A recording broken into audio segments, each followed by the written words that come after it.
The final segment of season 5. Woo, let's go. Here we go. This is a doozy of a news story. Bucks County woman loses $45,000 in dealership cloning scheme on Carfax is the headline from 6abc.com. 45 grand? Now, we'll dig into this, but it was the scheme was not on Carfax. The car just happened to be listed on Carfax. We'll unpack this in a minute. First of all, couple of shameless plugs. This is the finale of season 5. We appreciate all of you being here with us. We will be back in a few weeks for season 6. One, if you'd like to join us for the full, unedited, unhinged, live stuff, all the backstage behind the scenes things, you can go to Patreon, patreon.com/SwitchCast, sign up there and interact with us live while we're doing the show. Second, another shout out for Soul and Spine, Alan Hoover, who suggested the plate to sample game, which has been arguably the most popular thing we've ever done. Both for us and the listeners. It's so much fun. Right. And for those of you watching on YouTube, you'll notice I have been clutching my right shoulder through most of all of the segments here. It's in a lot of pain. It's very tight. So I think I'm going to go see our sponsor for the plate to sample, Alan Hoover, over at Soul and Spine in the next couple days if he can fit me in, because that's the kind of thing he fixes. So he can get you straightened out. Yes. If you need some straightening out in that regard, go see Soul and Spine. So Bucks County woman loses 45 grand in dealership cloning scheme. We are not here to make fun of her at all. This is to unpack this article. Doylestown, Pennsylvania. What? I don't even know how you could are make here to fun. make fun of No, her? absolutely not. Right. Like, there are maybe some things you could pick apart, but this, for somebody not well versed in buying cars remotely over the internet, this would be so easy to fall into.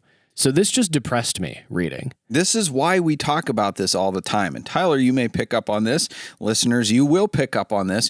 We talked about one of these exact schemes within the last 3 months. It was one in Missouri. I think so. Missouri. And it came back to a sausage plant or something like that, wherever the dealership was. But so this article talks about a couple who found a Lexus SUV listed for sale on Carfax for $46,000, and it was for sale by Specialty Auto in Lincoln, Nebraska.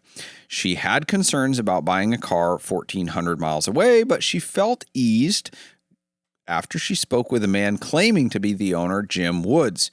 Her husband did some internet sleuthing and found a Jim Woods owned a Specialty Auto in Lincoln, Nebraska, so the couple decided to move forward. Now, unfortunately, he did not do enough internet sleuthing, and we've done some digging on these fake dealerships in the past. It's very easy because we know where to look, but it's really not that hard either. So the modus operandi of these dealership cloning websites or scam dealers is that they will take an existing dealership and either name their website the same thing or something very similar and in the same area. So if you do Google searches for them, it will overwhelmingly be populated by the legitimate dealer. Again, if you're looking to buy a car from one of these sites, you should probably call the main office, not this website that you found it on, and say, hey, do you actually have this car? If you think they're the one and the same. Second, they will almost always have an actual address listed on the website. In all the times I've done this, I can Google Maps that address and it comes back to nothing. It comes back to a defunct dealership that is no longer and they're using their name. It comes back to a meat packing plant. It comes back to just whatever. A random trailer like in the middle of nowhere that nobody obviously lives at. Yes. So you got to do a little bit more digging than just, oh, that's the same name as this big outfit there, and the guy's using the same information. So if your gut, which this lady said she didn't feel right about it, there's a bunch of times when they felt like, this isn't quite right. If you get that feeling, go with it. Absolutely go with it. The scammers are getting better. They know They're quite fluent in English. They'll talk to you on the phone. 20 years ago, they wouldn't typically do that. But the other thing that they'll do, and this is why it matters that it was on Carfax, they have great websites, which whatever anyone can do, but not anyone. Semdeck builds wonderful websites. They built switchcars.com. Anyone can do a great appearing website with zero functionality. This is very true. And that's what the scammers have. They have 5 or 8 pages with no real functionality. That's right. But what they'll do, and this is a problem not unique to Carfax, so we don't want to totally throw Carfax under the bus here.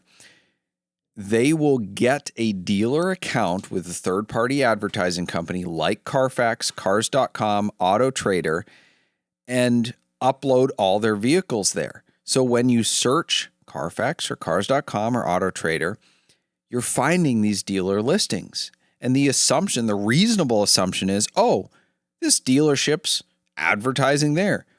Well, Carfax is known for doing vehicle history reports and giving us the accurate, comprehensive history of the vehicle. So, of course, they vetted the dealership too, right? I think that is a reasonable thing for, this might be offensive, for a layman to think. But as you are a layman, Tyler. A layman in the car business, but not a layman from a understanding how technology and businesses with technology work. There is no way that Carfax as a business has the manpower or the AI power to vet all of these people. That's just not what how it happens. Upload a copy of your dealer license. Yeah, but they're not going to do that. I'm with the consumer here on this one. Carfax, of course, did not issue a statement. Probably because they're concerned about potential legal proceedings. I'm totally with the consumer here. And every time I've seen one of these fake dealers on cars.com, I'm like, how are you guys not visiting the dealership? You have reps for a reason. You guys do golf outings and you do all this stuff. Go visit the dealership. If it's not there, don't give them an account. I guess, would there be any concern with the dealership uploading its dealer license to some third-party website or not? I guess maybe not. No, I have to do it all the time. I have to do driver's license. I've uploaded my passport. I have to do biometrics for Clear and stuff like that. Hey, can you? Our information's everywhere. You can go on Ohio State. You can go on almost any state's website. On Ohio State, you can go on almost any state's website. So Ohio State dealers, verify them. If a consumer can do that, why the heck isn't Carfax? I guess that's true. I guess I'm assuming from the perspective that they don't have a process. You can just list anything and then they're not going to go verify every single car. But if they did some effort to verify the lister of the car, the seller, lister, the dealer or the seller, they probably could. One thing if it's an individual scammer. That happens all the time. Individuals, there's no third-party site that can verify all the individual listings. Although I think Auto Trader is claiming to do that because they have this verified seller platform where everything's escrowed and you probably have to upload your ID and title and stuff like that. I'm sure that still can be scammed. But if Auto Trader is validating individual listings, surely Carfax and Auto Trader and Cars.com can validate dealerships because they're getting a monthly account off of this. I spoke wrong. Carfax did release a statement. They would not respond to ABC News, but they did say this statement. Quote, while we are sympathetic to the situation, we are unable to provide more specific data on these issues. If Carfax is made aware of a potentially fraudulent listing, the team acts swiftly to investigate and remove. Carfax encourages consumers to test drive a vehicle and have a trusted mechanic perform an inspection before purchase. Dumbest statement ever. Is that even a statement? No. One, it's too little too late. These are dealers signing up for accounts. Make sure they're legit before you take their money, period. End of discussion. Be like Patreon. Oh my gosh, I signed up for Patreon. In 5 minutes, my account was disabled because of suspicious activity. Less than 5 minutes. I had to prove I was who I was. And I'm not giving them a dime. You guys are. Carfax is taking lots of money every month. So, one, that's a BS response. And this is not just Carfax. I've seen fraudulent dealer cloning listings on cars.com. I've seen it on AutoTrader. They're all in the same boat, lest you think I'm just, dumping on Carfax. 2, Carfax encourages consumers to test drive a vehicle. Come on, what century are we in? That's like what the friggin' salesman at the Chevy dealer that doesn't have a computer says to you. When can you come in for a test drive?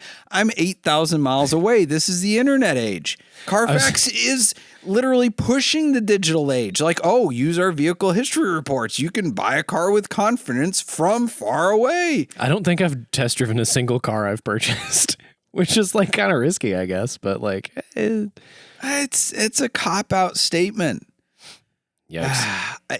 I'm with the consumer here a little bit. I don't know if Carfax has any legal liability. I don't know. I'm not an attorney, and I don't know if they should. They probably have great disclaimers, so it doesn't matter what they say, they're not on the hook. But I think they should all be doing a better job vetting dealers.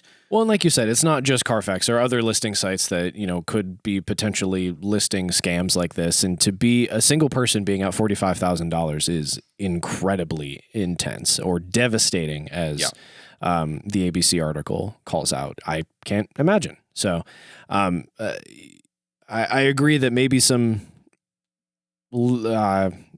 experience or skepticism around dealing with folks over the internet is warranted, but also the sites that are pushing the stuff in your face should partake in some of the verification. Yeah.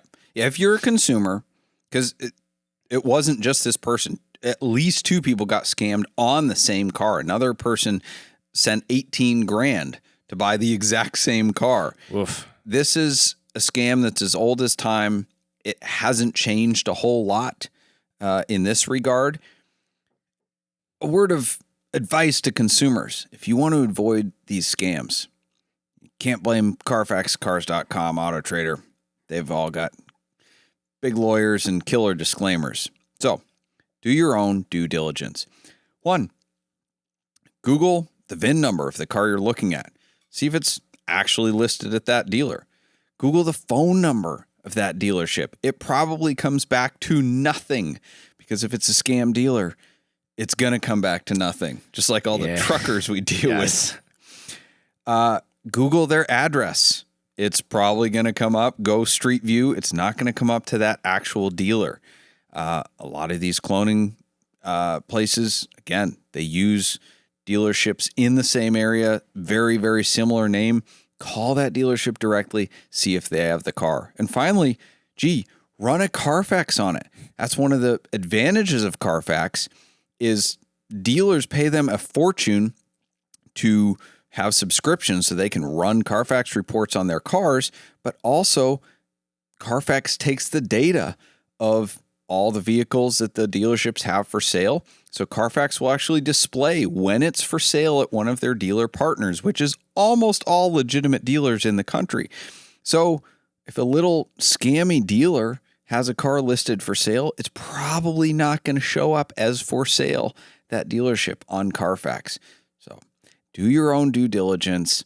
Yes, it sucks that Carfax didn't vet this dealer for this lady, but ultimately, when you have a gut feeling, you got to dig a little bit deeper. That brings us to our props and flops of the week, brought to you by Switchcars. Switchcars, your friendly local dealership, is the enthusiast dealership where we buy, sell, and consign only cars that we like ourselves. Check out our handpicked inventory at switchcars.com and mention SwitchCast for special pricing. You can find more information online at switchcars.com, or you can come visit our showroom in Twinsburg, Ohio. Doug, what's the pick of the week? Pick of the week is a 2013 Porsche Boxster. Our buyer chased this thing for 3 months, mostly because of the color. It's agate gray with amber and agate two-tone interior. I didn't know amber was even an interior color option. No. It's got the sport seats, so it's got the agate gray like upper leather. and the stitching is yin yang. So you have amber stitching on the agate and agate stitching on the amber. Dang. Really cool. It's almost like an orange, like a terracotta color. Yeah. It's a beautiful, beautiful car. It only has 22,000 miles. Very, very clean. For sale on SwitchCars.com. Tyler, what is our prop of the week? The prop of the week comes to us from Car and Driver. New Iowa law keeps racetracks safe from neighbors' noise complaints. What?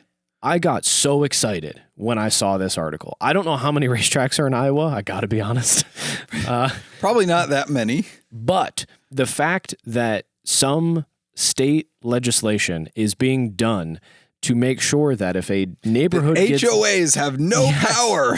Like if a racetrack is there and you build a house near it, you can't complain. Like you knew it was there. You can complain, but like Toby's HR file, it just goes in the warehouse. Exactly. So I really hope, for the racetracks that are in Iowa, this is amazing. And I hope that every other state with any racetracks, big or small. I hope Ohio does this. I don't know if anybody's complaining about mid-Ohio, but they better not be. I know Laguna Seca in California struggles so much with noise complaints. Freedom Factory is probably going to deal with that. They just recently had a big subdivision go in next to them, so that's probably on the horizon for them. Obviously, if you're a homeowner, you wouldn't want somebody coming in and building a racetrack in your backyard. But if you buy a house in the backyard of a racetrack, you got a deal. So I hope that this is a way of maybe this paves the way for some future legislation that will keep some of these racetracks safe. Hope so. I feel like that's an entire episode to unpack, but for now, we'll give them a prop. Flop of the week. Saw this in a Facebook group that I'm a part of. There was a video from the salesman at the dealership, and it showed a perp running into traffic and got hit by a car. So this someone in Texas got hit by a car while trying to buy a car. Why do I say someone? Well, they could have been anyone because it was an ID thief. Nice. Trying to buy a car with a stolen identity. And they had the cops there waiting for them. So the guy was running out of the dealership, away from the cops, into the street, got hit by a car. Little bit of poetic justice there. Although I'm wondering, is it like a voodoo doll whereby the person's identity that he stole feels the pain of getting hit by the car? I hope not. They already had their identity stolen, right? Doug. Well, but they get the pain of him not making the payments. So all the other consequences apply. Who knows? But no, that pain is just for the human who stole the D-bag that stole the identity. Indeed. So they got caught. They got arrested. Go into jail for probably a couple months, and they'll get out and keep doing it. So there's no justice in this world, but we had a little bit of poetic justice for a moment.